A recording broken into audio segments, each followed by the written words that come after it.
What's up, everybody? Welcome back to another show or edition of Saturday Standouts. As always, with me tonight, we've got Sam Daring, my co-host. I am making an appearance for the first time in I think 2 weeks. Had a few things that I needed to take care of, and things that came up there, I wasn't able to make it. So I do apologize, but I'm back. Sam, I'm excited to get going again. I know Matt Skura, one of our associates over there at the Unwrapped Sports Network, hopped in here with us. So. Hey, how was that? Did you guys have a good time? Yeah, it was good. It was good. I broke down the championship, did some draft prospects, did the way too early college football playoff rankings for next season. That was a lot of fun to discuss, going over the recruitings. Ohio State or Alabama, 1 and 2 recruit, or Bama and Ohio State, I should say, number 1 and number 2 recruiting class in the country. So it should be interesting. Yeah, we're going to get that a few more times before it's all said and done, I'm sure, that matchup. But anyways, we'll go ahead and jump into it tonight. Guys, we have a special edition for you. We always try and do these, or at least try and do them once a month here. And that is our, 2021 NFL draft that's coming up. And we're doing mock drafts every month.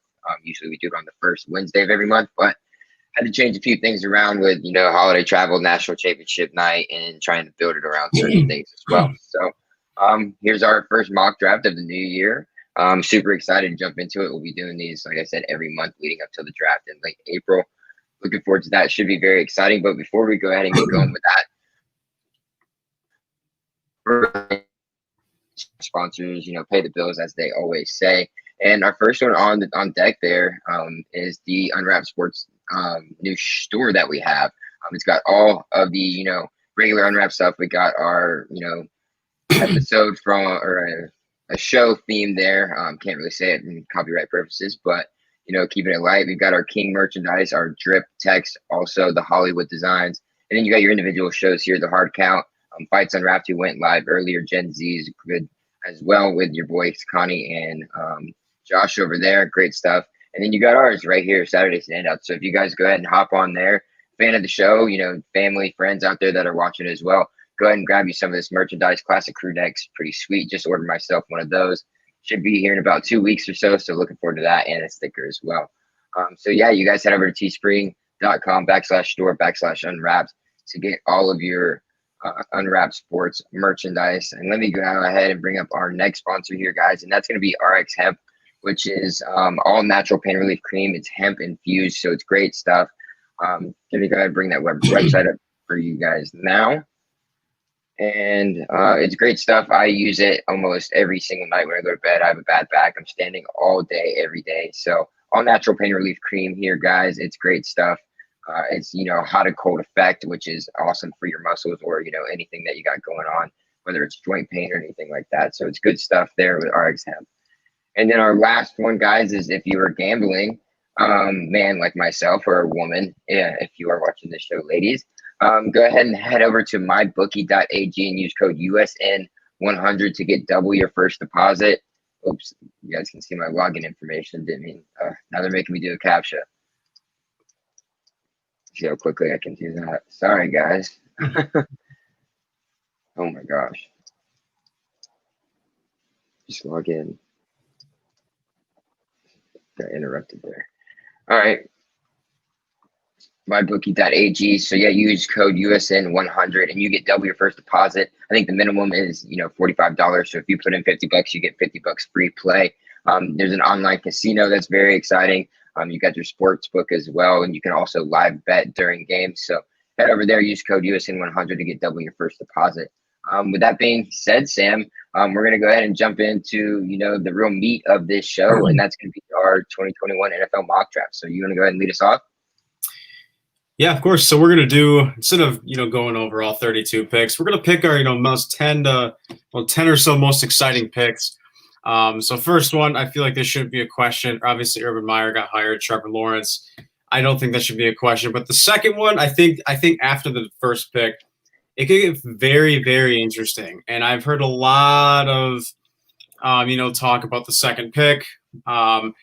And I'll be honest with you, I really, really, really thought about having the Jets trading down with this pick. I think this is a pick they can't go wrong with. But I think they're in their best interest to trade down, but I didn't want to do any trades this one. So I went with Penei Sewell. Penei Sewell is, I mean, arguably, the best tackle in this draft. There's another tackle later in the draft I want to get to, but Penei Sewell is an animal. I mean, Jonah Williams missed his rookie year. Excuse me, wrong team. Mekhi Becton was very promising. They just hired Robert Saleh. Sam Darnold, I mean, should they take Devontae Smith with the second pick? Should they take a quarterback, Justin Fields? You're going to draft Justin Fields, in my opinion, and you're going to put him in the same situation. I don't think Justin Fields should be in a starting situation. Mekhi Becton was very, very promising. Their entire draft class was promising. I mean, Jamison Crowder was like the only reliable target. Denzel Mims was promising, but he was hurt for more than half the year.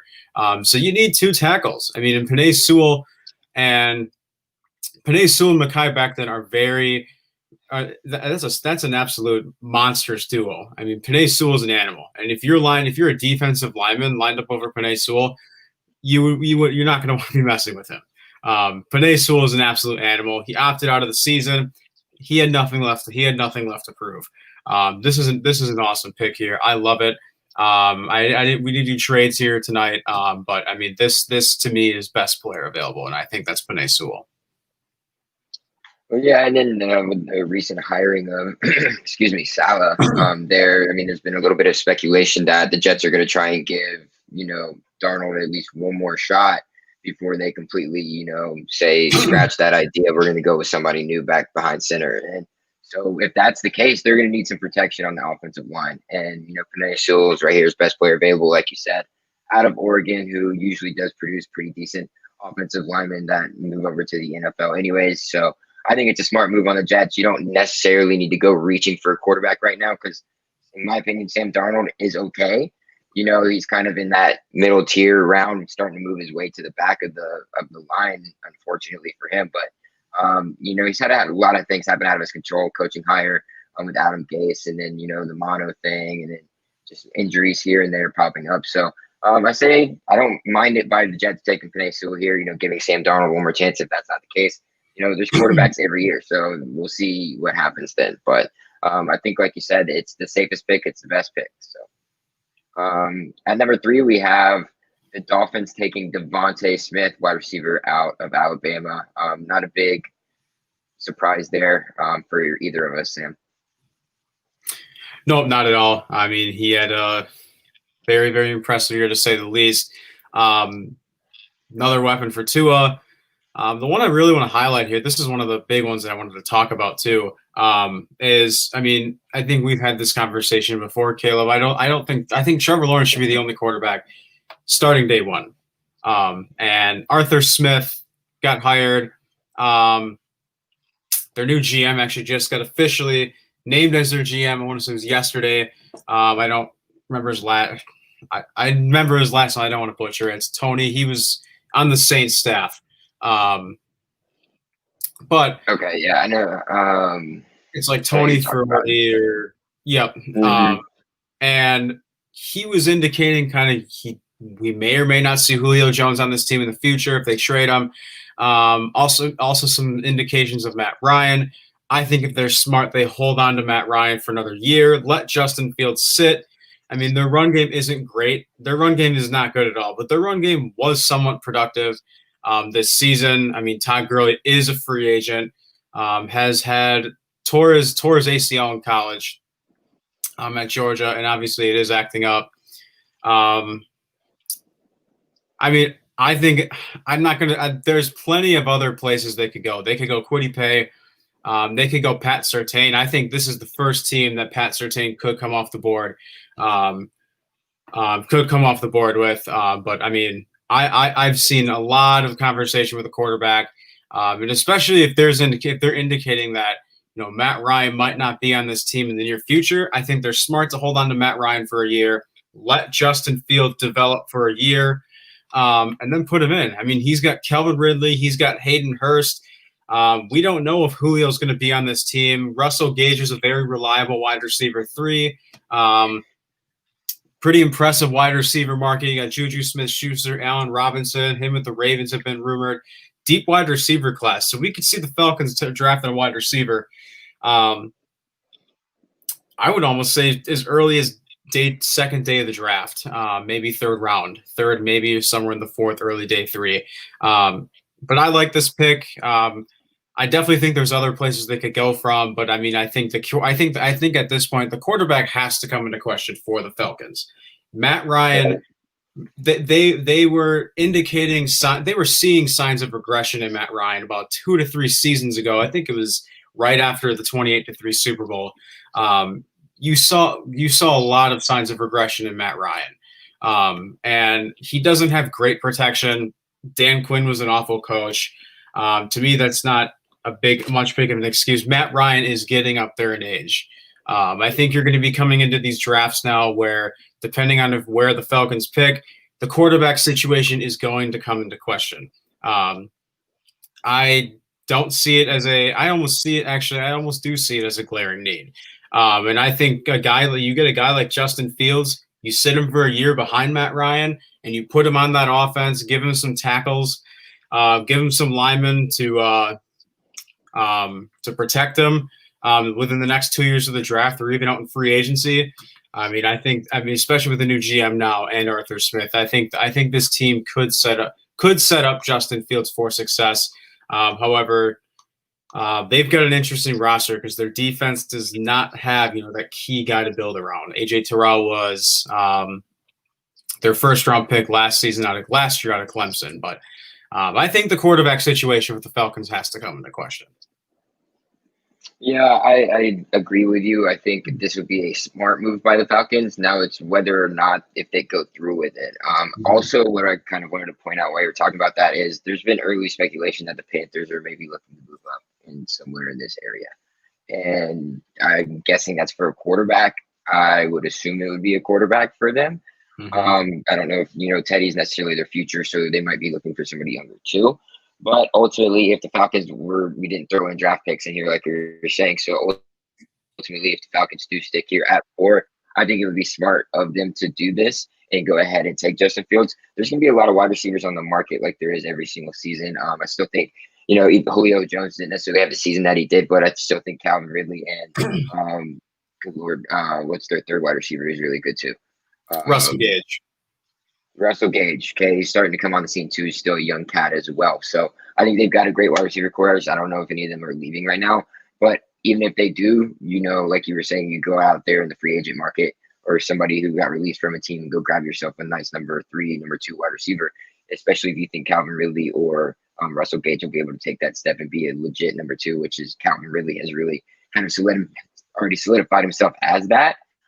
So I see him go receiver there. Your running back room is okay. You got a nice little change of pace with each and every guy you have back there. So I like that as well.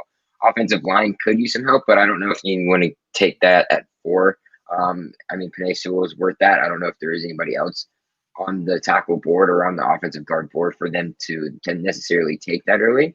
So if I were the Falcons, I would ultimately move back and maybe see if Carolina wants to slide in there or some team like that might be looking for a quarterback at this spot.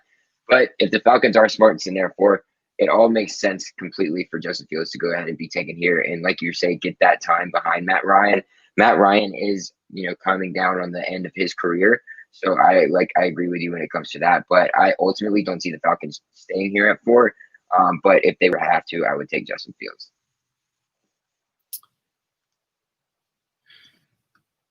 And with that, we have nobody at 5 and 6 that we're going to talk about. So Jamar Chase, Bengals are taking another wide receiver to, make that wide receiver room even more lethal than it already is with T. Higgins and Tyler Boyd. So probably AJ Green's probably going to be moved, I would assume. So wide receiver makes sense for the Bengals here. Pretty short and sweet. Eagles take Michael Parsons. Sorry, Sam, you had something to add? No, go ahead. I was going to say, yeah, Jamar Chase makes sense. Michael Parsons makes sense. You're going to take the words right out of my mouth, so keep going. Yep. They're exact same. Michael Parsons, Eagles had a lot of trouble there in the linebacker in the middle. So that's a perfect fit for Michael Parsons and the Eagles. And then number 7, we have the Detroit Lions taking the quarterback out of BYU and Zach Wilson. This is where it gets interesting. I mean, you mentioned the Panthers. I think the Panthers are in a really, really good situation. Two trade up, hence I got Pat Surtain right below Wilson there. I can see that. I can definitely see the Panthers in a situation to trade up for a quarterback. I don't think Teddy's their guy, but I think they could draft one of these guys like Zach Wilson or even a guy like Fields, where they can sit behind Teddy for a year or two. I mean, Teddy Bridgewater has 2 more years. Teddy Bridgewater was a very promising quarterback this year, but I would imagine Matt Rule's going to want a quarterback to groom. And one of those quarterbacks who I have to the Lions is Zach Wilson. Zach Wilson put on a show this year. They hired Dan Campbell. I think that was the worst hire. I think that was the worst hire of the offseason for head coaches. Dan Campbell got a 6-year contract.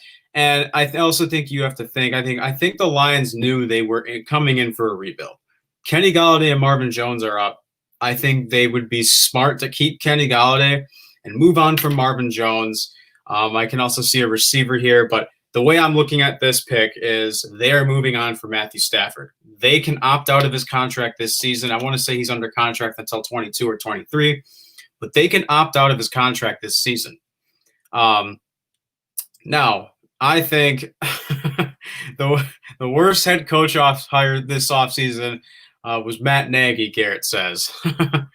Matt Nagy and Ryan Pace are coming back. I think they're a package deal. I think they're going to get fired next season. As a Bears fan, Garrett, I'm sorry for that. But this to me, I mean, I think Zach Wilson has the chance to develop into a very, very good quarterback. Not saying great or amazing, but I think he has the chance to be a very, very productive quarterback. But I don't want a team that's going to toss him in right away. The Lions' backup quarterback is Chase Daniel, or they can even go for a veteran. Heck, they can even keep Stafford for a year. I don't see them doing this, but I think Zach Wilson's best bet is to stay behind a quarterback, a veteran quarterback, for a year, because this team is this team's in rebuild mode. They're doing, and Zach Wilson to me is the perfect quarterback to groom behind a veteran quarterback. So I think if they do, let's say this pick happens, I think they're moving on from Stafford. 1 and 2. I'm interested to see if they truly believe he is a day one starter, because I don't think he is. I think this guy needs at least a year to develop, and it'll be interesting to see which quarterback. I mean, the one guy that comes to mind who has starting experience, but is Jacoby Brissett. Jacoby Brissett's up. Phillip Rivers just retired today. Will the Colts sign Phillip Rivers? Or I'm sorry, will the Colts keep Jacoby Brissett and have Eason as their second string? I mean, the Colts quarterback situation is interesting, but I thought I read somewhere that Brissett wanted like 15 mil or something. I might be wrong on that, but Huh? I don't think he'd get that. No. I mean, if I'm right on that, no, I don't think he's going to. So I mean, if the Colts do decide to move on from Brissett, signing Brissett to a 1-year contract to sit behind Wilson, I mean, I like the fit to the Lions, but I think he needs a year to develop. And I think if the Lions are smart, if they move on from Stafford, I think they should sign a veteran. Yeah, I don't mind the Dan Campbell hire. I don't think it's awful. There's a lot of players had a lot of great things to say about him and the type of person he is, the type of coach he is, and what he does for the Saints did for the Saints organization. So heard nothing but good things coming out of everybody else's mouths. The thing is how is that going to translate? Because he's not like one of those high end coaches, but maybe they did need to hire from the Bill Belichick tree and get Patricia. Obviously, they didn't need to. But I think they go full rebuild. I think that's the only reason I am taking Zach Wilson here. And that's mainly because I see Matt Stafford going elsewhere. And I ultimately do think it might be the Colts. It just makes a whole lot of sense. I think the Colts definitely go out and get a different quarterback than what's in their room right now. So I think that could be a possibility for Matt Stafford. I just think Matt Stafford's had his time in Detroit. It's not happening. It's not working. The relationship is fine.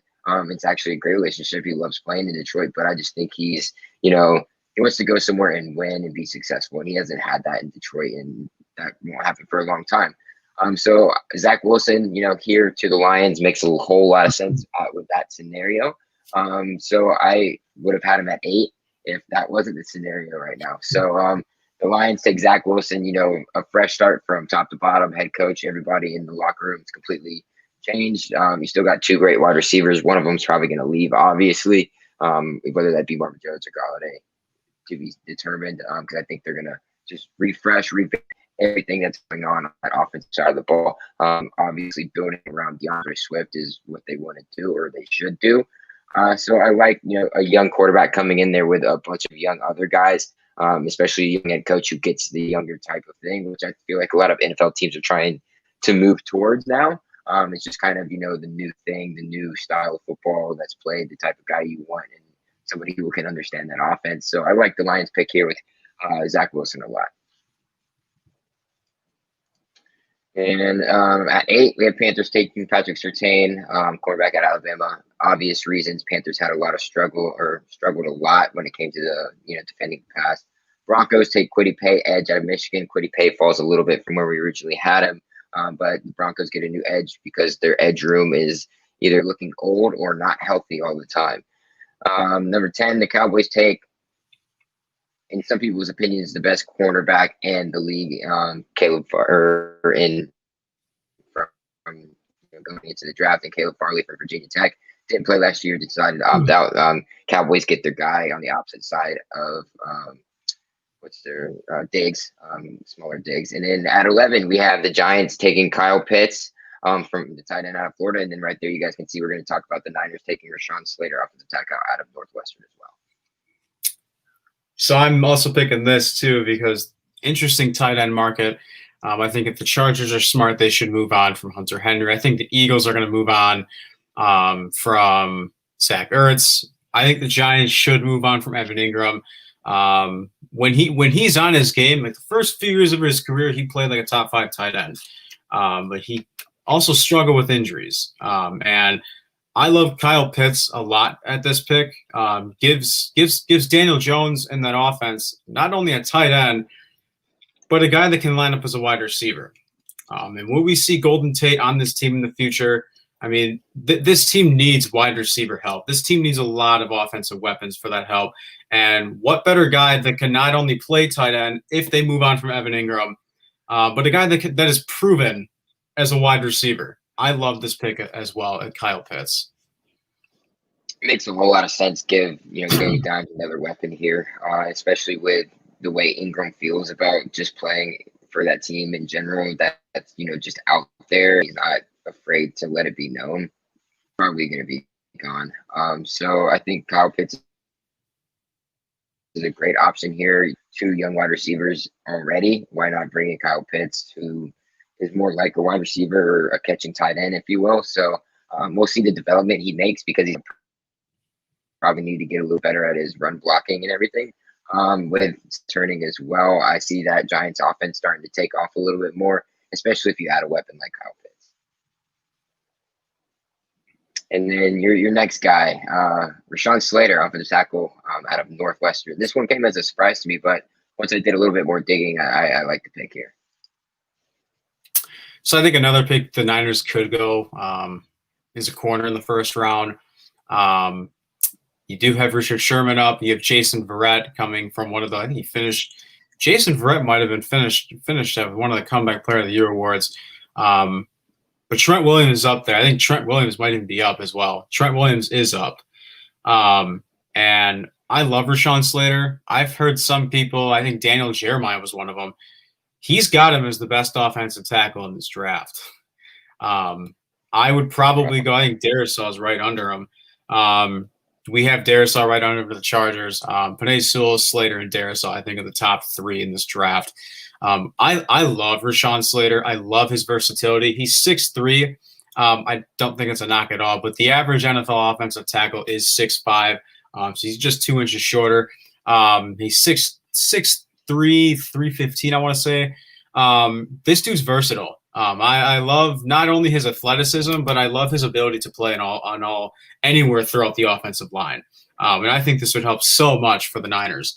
And I think their quarterback situation is coming into question. I just want to say this. I think the San Francisco 49ers should trade for Deshaun Watson.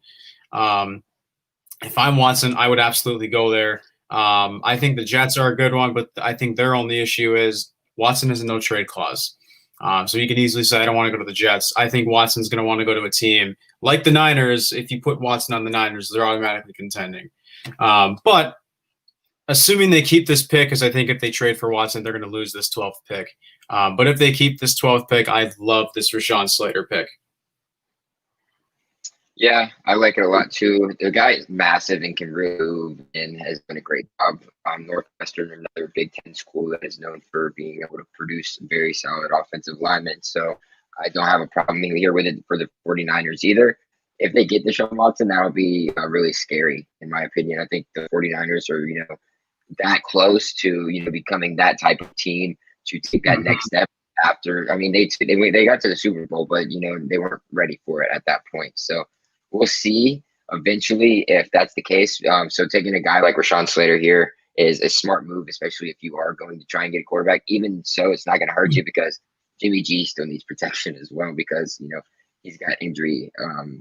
He's had injuries in the past that, can come and spike back up if you're not protected back there. So it's a good pick. 49ers, they could have, like you said, have gone corner here with Sherman's probably going to leave and be done. And I think they're a pretty well-rounded team. They maybe could use some help in the linebacking room a little bit, but not terribly, a big need as much as that offensive line is for them.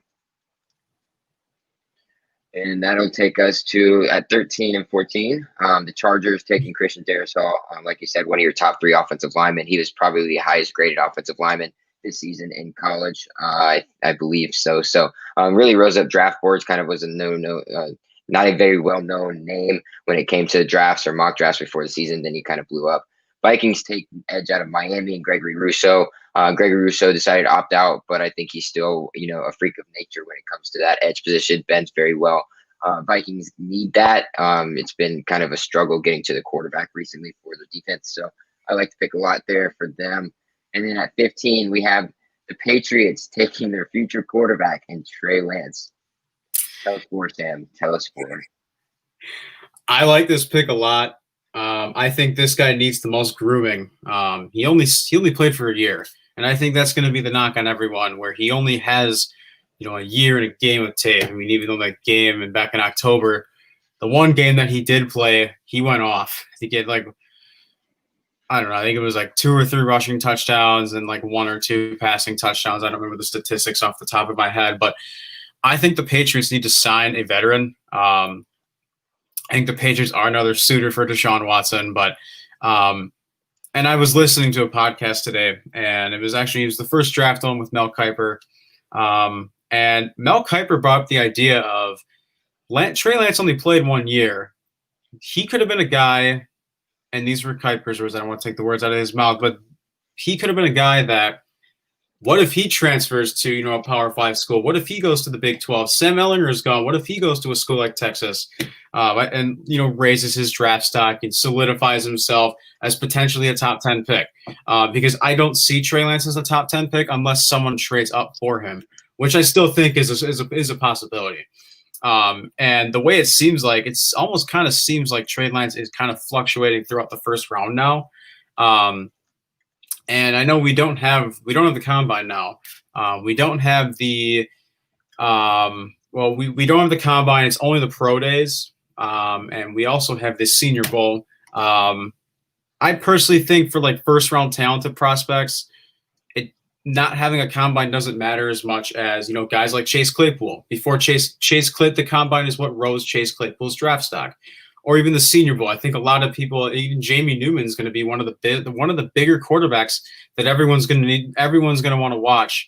A guy that opted out or transferred from Wake Forest to Georgia, opted out.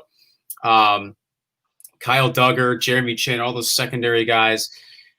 Trey Lance only has 1 year of film. I think Trey Lance is far from ready to be starting. He did throw 0 interceptions. I don't care what division you're playing in. Going through an entire season and not throwing a single interception is pretty darn impressive. But I mean, Bill Belichick gets his quarterback to groom. I like this pick a lot. I don't think Trey Lance should be thrown into a starting situation at all by any means. I think he needs the most grooming, at least a year or two. I would even say.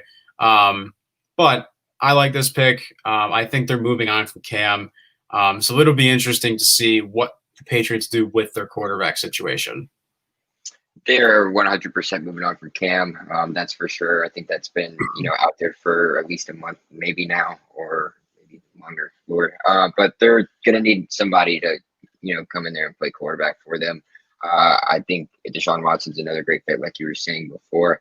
Trey Lance, I don't know if it's the perfect fit here, but he's just raw and super talented. And, if you give somebody like that to a Bill Belichick, which is exactly what happened with Tom Brady, he's gave him to him really young, was able to develop him into what Tom Brady kind of became, even though Tom Brady is, a great quarterback. Bill Belichick definitely has something to do with that. So I think he might take a chance here and do the same thing. If it happens, cool. If not, I'm not really sure. I think they probably go elsewhere here. I don't think they necessarily go quarterback this early. They might wait around and see, maybe when there's a Mac Jones, or I think a perfect fit for them might even be a guy like Kyle Trask from Florida. So a very, a guy who can, learn on the job. And because it's pretty much what he did. He spent his time behind quarterbacks. And then when his number was called upon, he showed up. So, we'll see what happens there. Trey Lance falls in love with Trey Lance and the rawness that he can, be able to mold him, especially after only having that one season in college. And he can kind of see that, hey, this kid's, open for business. I can give him all the information. He just wants to learn from it. So I think that's a smart pick by the Pats.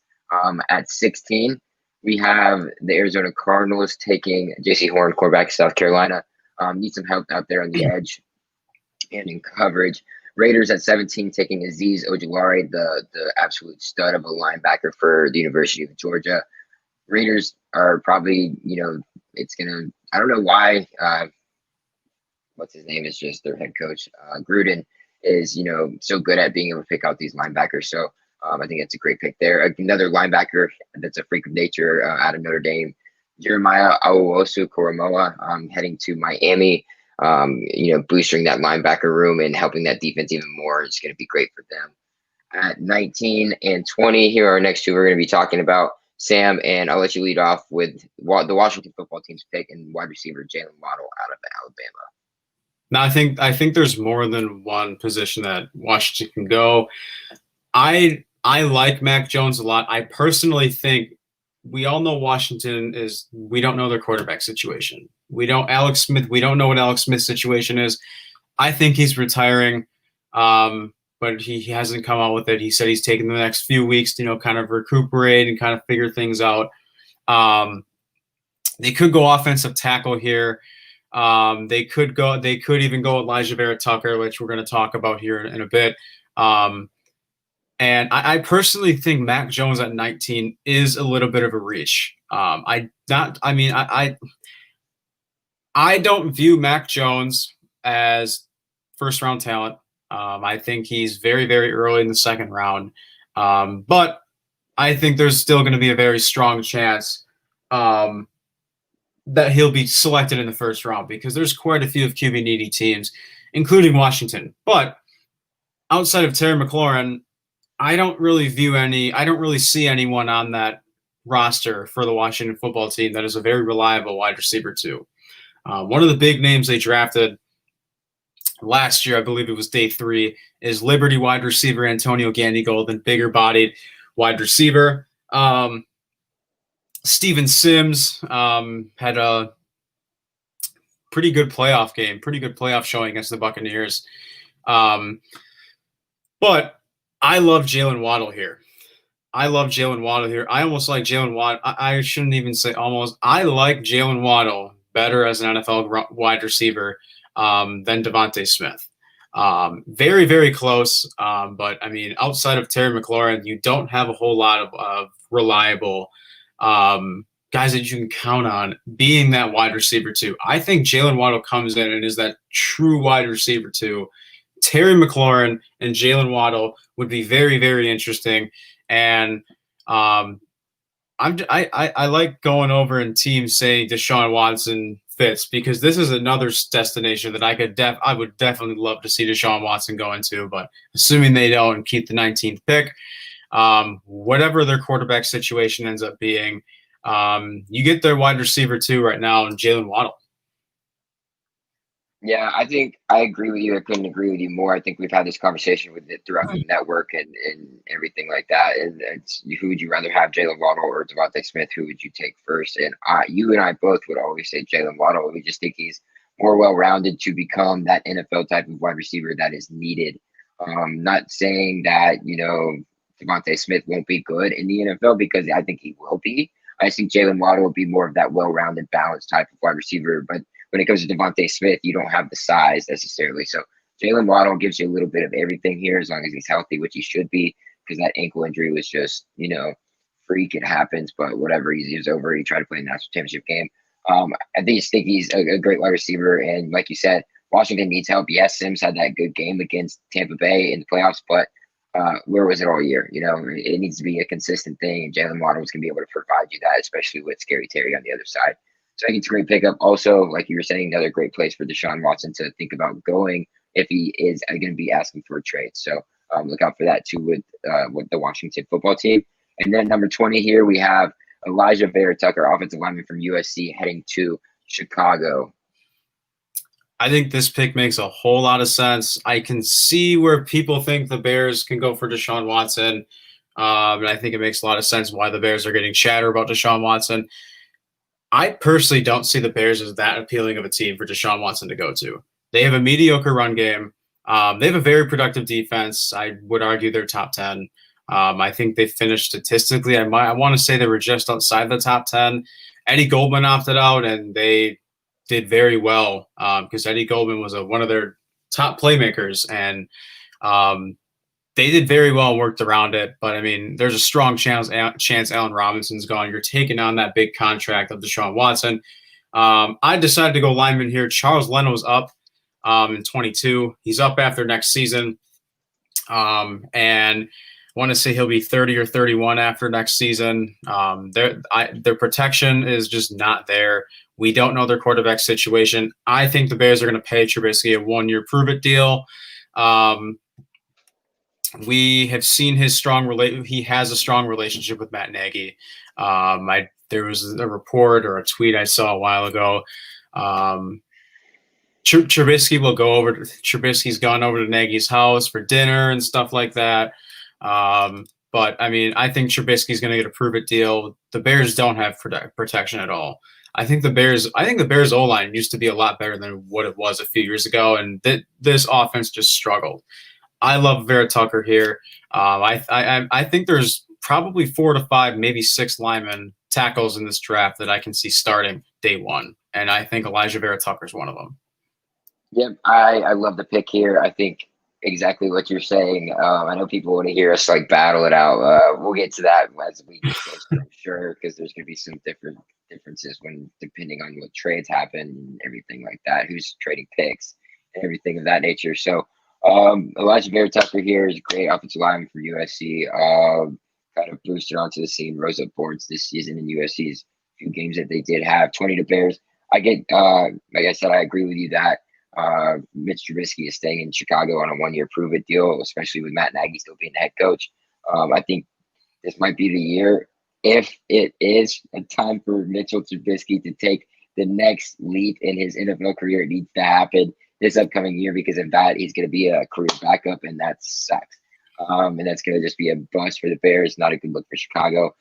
Getting help on that offensive line is huge because Mitchell Trubisky does like to get out of the pocket. So if you can have an offensive tackle here that can move and get outside the pocket to help his quarterback, that would be huge. Not only that, but maybe even keep his quarterback in the pocket a little bit more. It gives you that extra option there. But that's if Mitchell Trubisky gets the next step. Defense doesn't need any help. Obviously, they're a great unit. They just are on the field too much, and that's because of the offensive problems, the issues that they're having. Running back room just needs to be more consistent. And I know at the end of the year, he started picking up, but he needs to do it all year long, not just at the end of the season, because, you need to help you out your team. Wide receiver, they might need a little help depending on what happens with Allen Robinson, but I think they could address that situation later.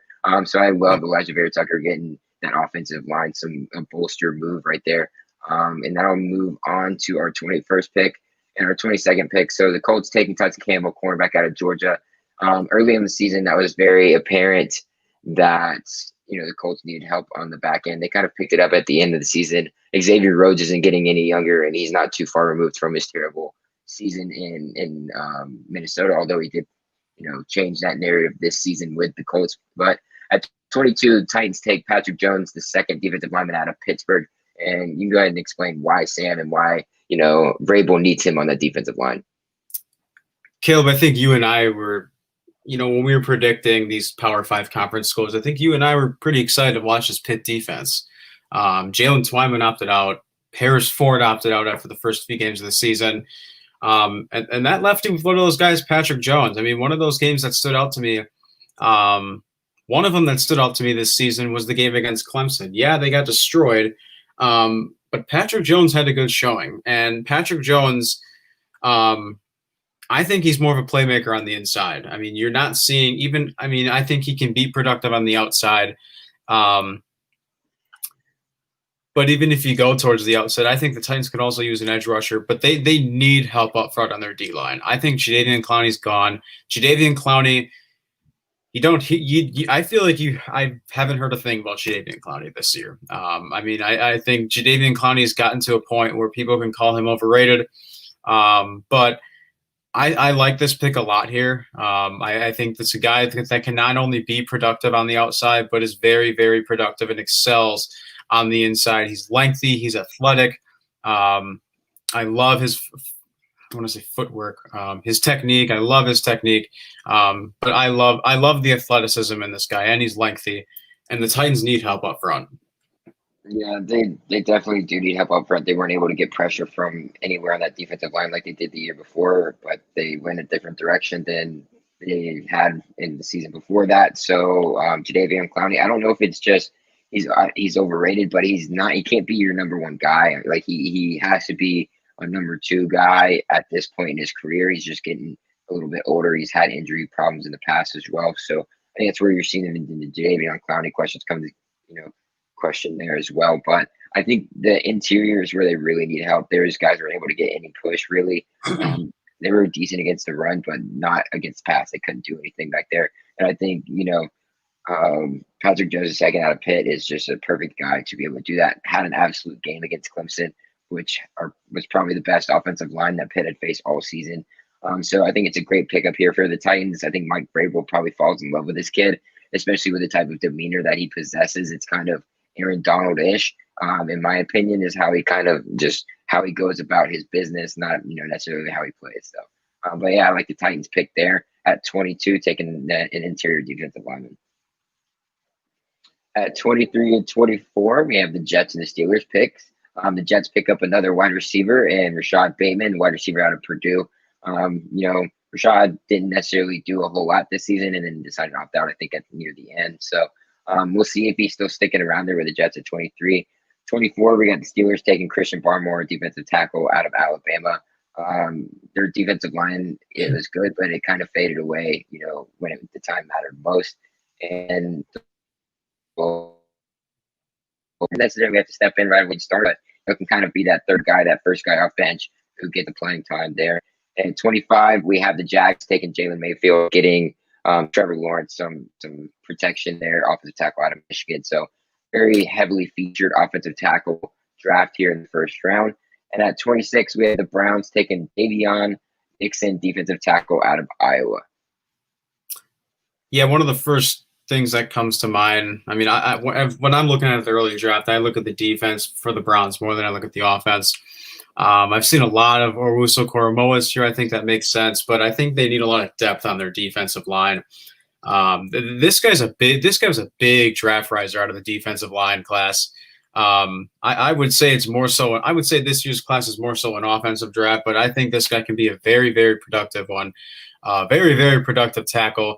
I've seen him in quite a few mock drafts. I would argue he's probably a top 5 defensive tackle, interior defensive tackle in this draft. And I think the Browns are going to get a very, very productive guy with a high motor here. Yeah, I think that makes a whole lot of sense. Browns could go in a multitude of directions, but they don't. They're pretty solid everywhere you look. I mean, they're sticking with their quarterback. Their running back room is so great. Their wide receiver room is going to be getting OBJ back next year. They don't have any problems there. Don People Jones has kind of showed up and been a good fixture in that rotation as well. Defense, their defense isn't that bad. Their corners are good. Their secondary is good. Their linebackers are good. They could just really use some depth on the defensive line. So I think it makes perfect sense here going Davion Nixon. I haven't seen him play a whole lot just because it's Iowa. I don't really get to see that a lot. But I like the pick here. I think they definitely need to go defensive line. At 27, we have the Ravens taking Xavier Collins, linebacker out of Tulsa. Didn't really know who this guy really was, but you turn on the film and dude's all over the place. So he's just really just an all-around solid, linebacker. Ravens needed some help there this season, which they didn't ultimately get. At 28, we have the Saints taking Amon-Ra St. Brown, wide receiver out of USC.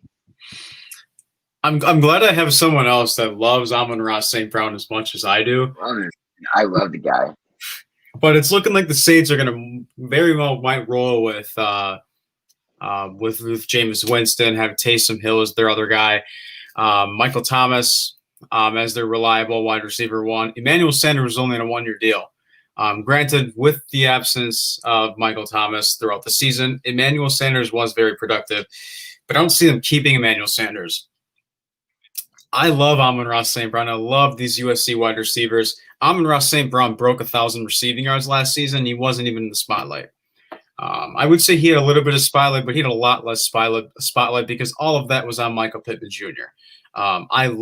He's not necessarily your big-bodied receiver, but, granted, USC only did play, 6 games this season? I think the Pac-12 only played 6 games this season.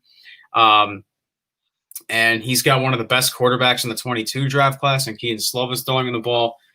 I love this guy. This guy screams consistency, so much athleticism, and elite speed, very crisp route runner. I love this guy. I think he's perfect for the Saints. Yeah, this is strictly Jameis Winston staying and being the quarterback in New Orleans pick for me. Look what Jameis Winston did with Mike Evans, both your career and with a big-bodied wide receiver who likes to go up and get the ball. Amon-Ra St. Brown, Mike Evans. Nice to meet you. You are going to have a great career with Jameis Winston as your quarterback with the Saints. And it's perfect, too, because Michael Thomas obviously isn't leaving. That's their guy. And then you add Amon-Ra St. Brown, and all the attention is going to be on Mike already. And that just puts him in a similar situation that he was in USC with Michael Pittman. So it's a perfect marriage here for Amon-Ra St. Brown to go to Saints. Yes, the Saints do have Traquan Smith and a couple others, not big names, but like you said, Emmanuel Sanders isn't going to be there next year. Absolutely, he's probably not. Drew Brees retiring. Alvin Kamara definitely coming back. So I just think it makes perfect sense for Amon-Ra St. Brown to go here. You could say other wide receivers could take that spot, but I really like the fit there is especially what sold me on that. At 29, the Bucks take a defensive lineman, J2 Afeli, out of USC. Their defensive line isn't getting any younger, and they need depth. You see what happened with Vita Vea this year, and him going down with an injury, so that could definitely be useful for the Bucks. I was hoping they would beat 32. Maybe eventually that'll happen, but we'll see.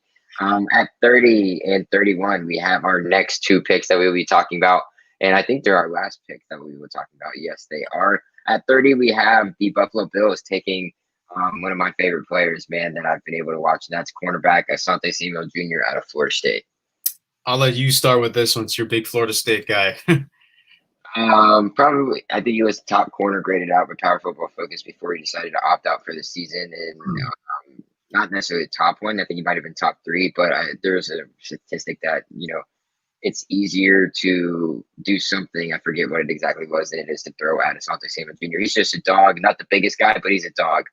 That's what I think the Buffalo Bills like, and it just fits for Asante Samuel, the type of defense that Buffalo likes to run, and it's just mean in your face. Asante Samuel played a lot of one-on-one coverage at Florida State this past season. Had 3 picks early on in the season before everybody started catching on, and that's kind of where he kind of gets himself into trouble because he is that smaller corner.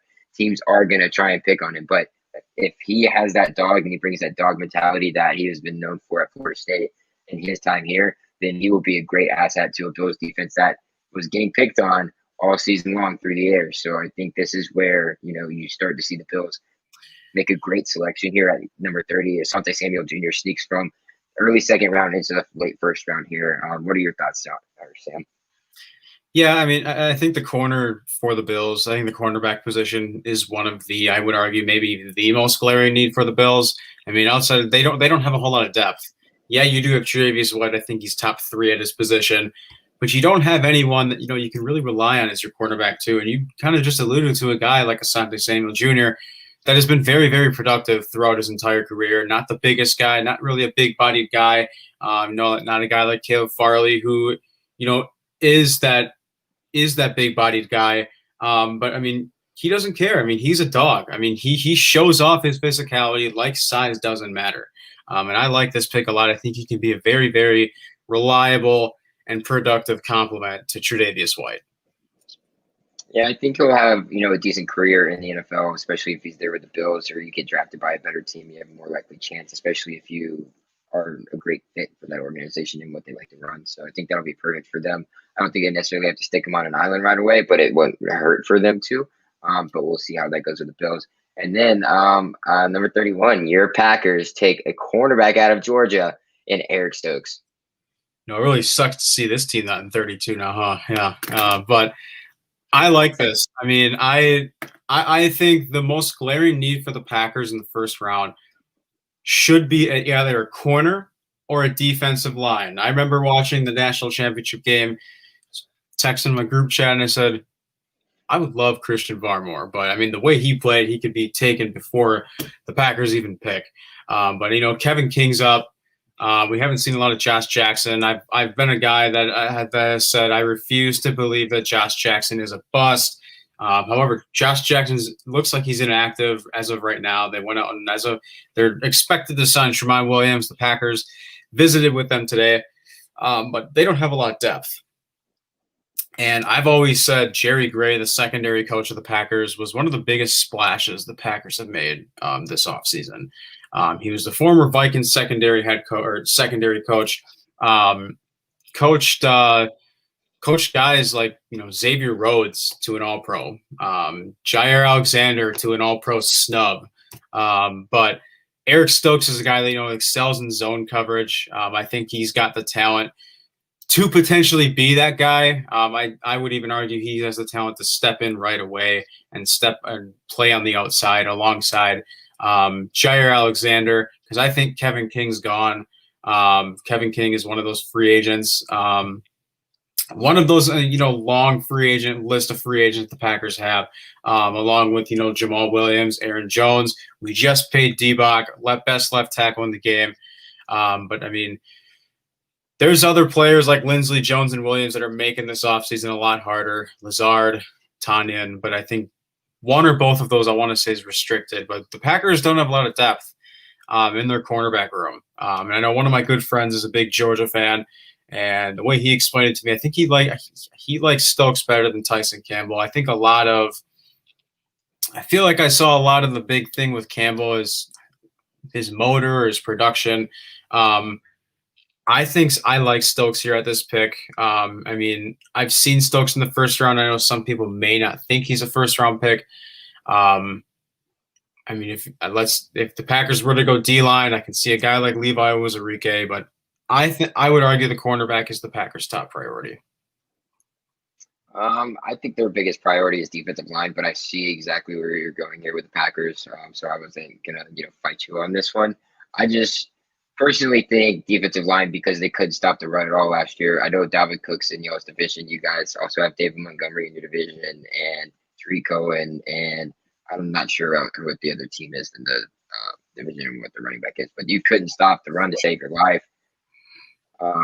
Detroit, right? Yep, DeAndre Swift. Yep. Yeah. So you need somebody to stop the run, so I would ultimately go there. But in terms of depth, that could definitely help. It is more of a throwing league now, so it totally makes sense to go ahead and bolster that room for the Packers, and then maybe work on the defensive line throughout the draft. Pick up a couple guys, a few guys, even if you have to, see which one is ready for this level of play, or even all of them if they're good guys and you do your scouting well. So I don't see that being a problem here with the Packers taking Eric Stokes from Georgia. And then the last pick, the Chiefs taking Wyatt Davis, guard out of Ohio State. I don't know who else the Chiefs could take other than maybe a Receiver. defensive player, a wide receiver, maybe, depending on, because who knows, the Sam Watkins probably is not going to play on their team anymore.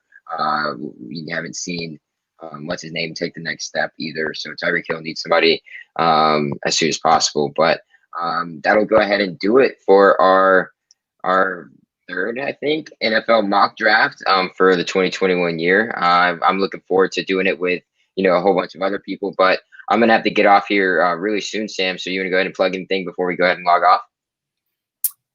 Yeah, I'll be real quick here because I just wanted to say, I mean, I get the D-line argument because, the Packers do have Montravius Adams up for a contract. He's been very productive. I would give him something very similar, if not a tad more, than a Tyler Lancaster contract. I think Tyler Lancaster's a strong chance Dean Lowry's on the team. So, I mean, I get the argument either way, corner or D-line. Yeah, I mean, as far as plugging my things go, my Twitter handle is right to the right of my name here. Caleb and I are here every Wednesday nights for you, 7 Central, 8 Eastern. I write for the Cards Wire. Just wrote one on Najee Harris last week. I run Dairy Sports. Matt and I are doing the Titletown show looking like Saturday to preview the NFC Championship game against the Packers and your Tampa Bay Buccaneers. Yeah, it's gonna be a fun game. I'm excited for that. We'll probably have to get a band or something going, get everybody in there with you, me, Matt, and Connie will probably want to join. So it'll be looking forward to that. But yeah, you guys just follow me at CHS Null right down here, guys. I'm on Twitter. It just I have so many shows. I'm just gonna run through them for you guys real quick. Right after this, I'm gonna be hopping on a show with my brother and founder of Unwrapped, Perry Aston, for Keeping It Blunt. So you guys head over there at 9 o'clock right after we get off here with Saturday Standouts. Come check us out. We're just chilling, talking pop culture and sports. I've got Tribeaholics, which is a Florida State-based podcast that is centered around drinks. They're pretty cool. To recap that coming next week. Look out for that if you're a Florida State fan.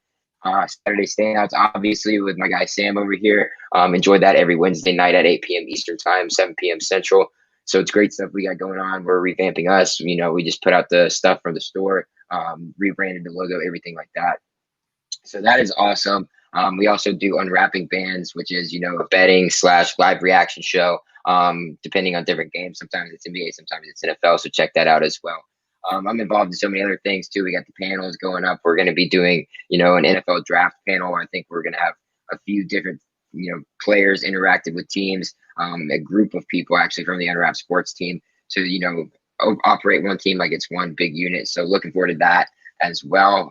But yeah, I think that's going to do it, guys. If you head over to RX Hemp, use code RXHemp-USN for 10% off every single one of your purchases. Head over to the USN shop that is brand new as of this past year, teespring.com/stores/unwrap. And of course, if you want to just go ahead and waste your money away, head over to mybookie.ag. Use code USN100 for double your first deposit with a minimum deposit of $45, guys. Thank you again, Sam, and I'll be seeing you next week.